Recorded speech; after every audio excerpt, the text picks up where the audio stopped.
Ese es el tema de nutrición parenteral. La nutrición parenteral es la vía intravenosa por la cual se proveen nutrientes. Este es un soporte alimenticio utilizado en los pacientes que por alguna razón no pueden o no quieren tomar alimento por vía enteral o oral, y que poseen también un balance de nitrógeno negativo que no se puede solucionar por medio de la alimentación por vía oral, ¿no? El objetivo de este tipo de soporte es mejorar el estado nutricional del enfermo para acelerar su recuperación, y debido a que tiene muchas complicaciones que pueden ocurrir por medio de la colocación del catéter, este solamente se restringe a las personas que realmente tengan necesidad, ¿no? O sea, que realmente lo necesiten y no tengan otra posibilidad. Se utiliza en pacientes que tienen resección intestinal masiva, por ejemplo, aquellos que se les quita más del 70% de su intestino, pacientes que tienen desnutrición clínica, en los casos en los que no se puede recuperar esta función digestiva de 5 a 7 días, quiere decir que pues se va a prolongar ese tiempo, ¿no? Que ya tienen desnutrición clínica y que no van a poder estar recibiendo alimentos por vía oral o alimentación enteral. Entonces, ahí esas personas sí son candidatos. También en pacientes que tienen trasplante de médula ósea, también se les otorga en muchos de los casos, no siempre, pero normalmente es la elección, ¿no? Estar utilizando alimento completamente estéril, ¿no? Que esos pacientes tienen que estar aislados por bastantes semanas. También en pacientes que tienen enteritis necrotizante, malnutrición severa preoperatoria, pacientes que tienen estrés moderado con función gastrointestinal alterada, por ejemplo, hayan pasado por cirugía mayor o que tengan que hayan pasado por politrauma. Sí, quiere decir que la persona pues tiene muchos golpes, ¿no? Muchos golpes, quemaduras graves, etcétera. Enfermedad de Crohn severa, cuando tiene mucho vómito que no se puede controlar, quimioterapia intensa, candidiasis intestinal grave, anorexia secundaria al estado patológico del paciente. Y bueno, esta es una lista de otras alteraciones en las que se puede requerir nutrición parenteral. Hay diferentes componentes de la nutrición parenteral. Esta es una bolsa de nutrición parenteral. Nos fijamos que está graduada. ¿Sí? Esta va a contener macronutrientes como glucosa, lípidos, aminoácidos, agua, electrolitos como sodio, potasio, cloro, minerales como calcio y fósforo, y oligoelementos y vitaminas. Esta es una fotografía de una bolsa de nutrición parenteral de Baxter Clini-Mix. ¿Sí? Este es un sistema que ya está calculado. Aquí te dice todo lo que contiene. Este es un sistema cerrado en el que pues ya la persona no necesita moverle nada, así como está, se administra. Esa es una tabla en donde se muestra la osmolaridad de los nutrientes de las soluciones de nutrición parenteral. Para que veamos, puede ser que la solución que se utiliza de dextrosa sea al 5, al 10, al 50, al 70%, y eso implica pues que hay tantos miliosmoles por mililitro, ¿no? Entonces, a medida que tenga más dextrosa, pues quiere decir que hay más moléculas en el líquido, moléculas en este caso de azúcar, ¿no? Y esto hace que tengan mayor osmolaridad. Y entonces se tiene que considerar, ¿no?, la osmolaridad de cada uno de los componentes para poder sacar el total de la osmolaridad de la fórmula. También se le agregan pues aminoácidos que pueden ser al 8.5% o al 10%, y pues aquí dependiendo cuál sea el contenido de aminoácidos va a tener menor o mayor osmolaridad. Igual con los lípidos, electrolitos que van a variar según el aditivo que se utilice, y multioligoelementos que normalmente llevan esta osmolaridad, ¿no? Concentrado de multivitaminas también. Entonces, para poder calcular la osmolaridad de esta mezcla, ¿no?, que la persona se le va a administrar. Esos son el contenido promedio de las fórmulas parenterales.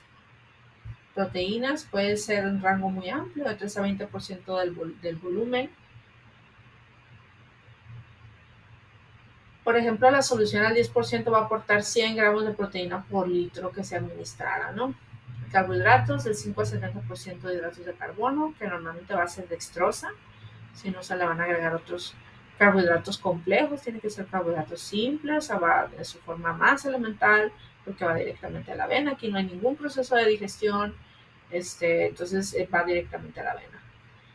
Lípidos del 20 a 30% de las kilocalorías totales. Se utilizan emulsiones lipídicas al 10, 20, 30%, ¿sí? Que van a tener aceites de cártamo, fosfolípidos de yema de huevo, también como emulsionante, que no se vayan a separar. Y rara vez los líquidos van a superar los 3 litros.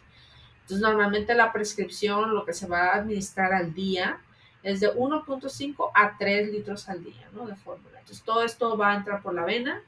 Mientras más líquido entre por la vena, pues hay más riesgo de que esta vena se vaya a inflamar, ¿no? Y de que vaya a haber flebotomía, etcétera. Entonces, por eso, pues tiene que ser solamente lo necesario. Aparte que el sobrealimentar a los pacientes con nutrición parenteral puede aumentar su riesgo de hiperglucemia, hígado graso, etcétera. Y hay diferentes tipos de nutrición parenteral. Está la nutrición parenteral central, la periférica y la total. La nutrición parenteral central es cuando es necesario usar un acceso central, aquel en el que se inserta la punta del catéter a una vena grande de flujo alto como la vena cava superior. La vena cava superior es esta que está aquí. Es una vena que va directamente al corazón.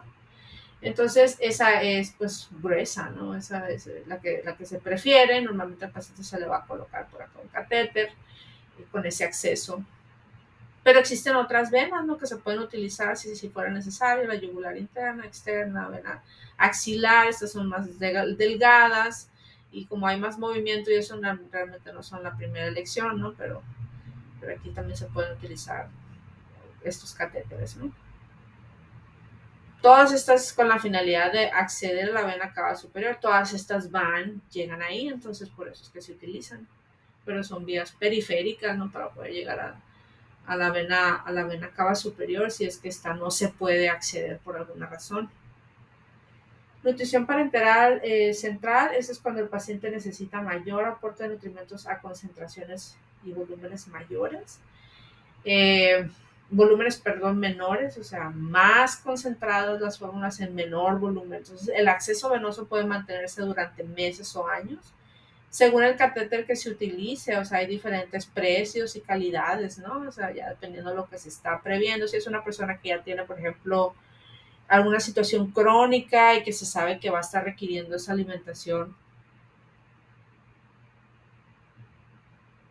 parenteral de manera indefinida, pues entonces ahí se tiene que invertir en un buen catéter, ¿no? Que no se vaya a echar a perder, que no se tenga que cambiar en un par de meses, ¿no? Porque aparte siempre son caros, pero los que son de mejor calidad pues cuestan un poquito más. Entonces, hay más que nada también por la incisión, el acceso que se le tiene que hacer al paciente para poder colocarlo, ¿no? Se le tiene que hacer un procedimiento quirúrgico para colocarle el catéter. Ese catéter se coloca y no se puede utilizar inmediatamente. Normalmente tiene que pasar unas semanas para que cicatrice y todo. Y entonces puede utilizar el catéter para administrar ahí por ahí la nutrición. Se utilizan personas que tienen déficit nutritivo preexistente, o sea, ya una vez que llegaron a revisión, pues ya tienen alguna situación de desnutrición, ¿no? Cuando tienen requerimientos calóricos y proteicos elevados y cuando van a necesitar esta nutrición parenteral de manera prolongada. Y pues según las necesidades hay distintas fórmulas, ¿no? Hay altas en proteínas, fórmulas hepáticas, renales, fórmulas para estrés, pulmonares, etcétera. Está también la nutrición parenteral periférica. Esta se utiliza cuando las soluciones de nutrientes no superan una osmolalidad de 800 o 900 miliosmoles por kilogramo de solvente.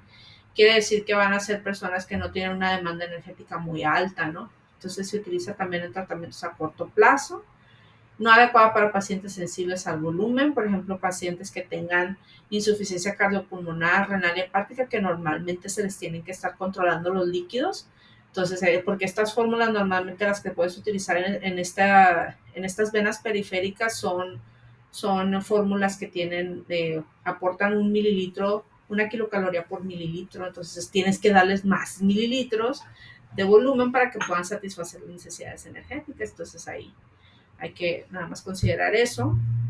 El problema fundamental de estas vías periféricas es que no toleran mucho tiempo esta nutrición y se produce la tromboflebitis, quiere decir que se inflaman, se puede formar un trombo en la vena, o sea, un coágulo, y se inflama la vena y ya no está viable, ¿no? Ya no se puede utilizar, se tiene que quitar ese catéter. Se emplean protocolos de cambio de apósitos y rotación de la vía para evitar que eso suceda.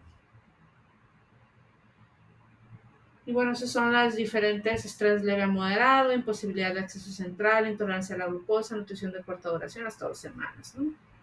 Entonces, persona que tenga un buen tracto digestivo funcional, que tenga demasiada necesidad de calorías, no van a ser candidatos. También está la nutrición parenteral total. Aquí la administración es por un periodo prolongado para mantener o aumentar la masa magra del enfermo. Se suministra energía, es suficiente sin sobrecarga de líquidos. Y para su administración es necesaria una vena central, ya que las concentraciones son hipertónicas, quiere decir que tienen una alta concentración de calorías y solutos. Por volumen, la administración, ¿cómo es? Pues puede ser para todas, puede ser infusión continua o infusión cíclica. La infusión continua, esta va a iniciar con infusión menor al objetivo, o sea, se tiene un objetivo establecido de tantos mililitros, en tanto tiempo por día, pero se va a empezar con un flujo menor, ¿sí? Para ir aumentando la tolerancia, ¿no? Y no causar muchos síntomas en el paciente. Entonces se va aumentando gradualmente en 2 a 3 días hasta que pueda alcanzar el valor previsto. También está la infusión cíclica. Esta se utiliza en periodos de aplicación de 8 a 12 horas, preferentemente durante la noche. Quiere decir que la persona, al estar dormida en la noche, está recibiendo esa nutrición, ¿sí? Y ya durante el día, ¿no? Pues entonces solamente mientras duerme. Las complicaciones de la nutrición parenteral son muy amplias, como se pueden dar cuenta aquí en esta tabla. Embolia gaseosa, lesión del plexo braquial, endocarditis, hemotórax, hidrotórax, hematoma subclavio, lesión del conducto torácico, enfisema subcutáneo. También puede haber riesgo de infección, ¿no? O sea, que se infecte donde está colocado el catéter. Puede haber también colonización del catéter por infecciones hematógenas o a distancia, o sea, dentro de lo que ya tiene la persona en sangre o que es externa. Contaminación durante la inserción, tiene que ser esta con una técnica muy estéril. Implantación de catéter a largo plazo y contaminación de soluciones, ¿no? Entonces, todos esos riesgos existen, ¿sí? Esa contaminación de soluciones cuando se están preparando las fórmulas y eso, si se manipulan, lo que les decía, que es mejor utilizar las fórmulas comerciales que ya vienen prefabricadas y que van a requerir menos manipulación humana, ¿no? Y esos son otro tipo de complicaciones metabólicas y gastrointestinales. Y esta sería la bibliografía. Este es un video de simulación de preparación de nutrición parenteral. Ese lo van a poder revisar en Classroom. Y bueno, eso sería todo. Si tienen alguna duda, lo podemos comentar en clase.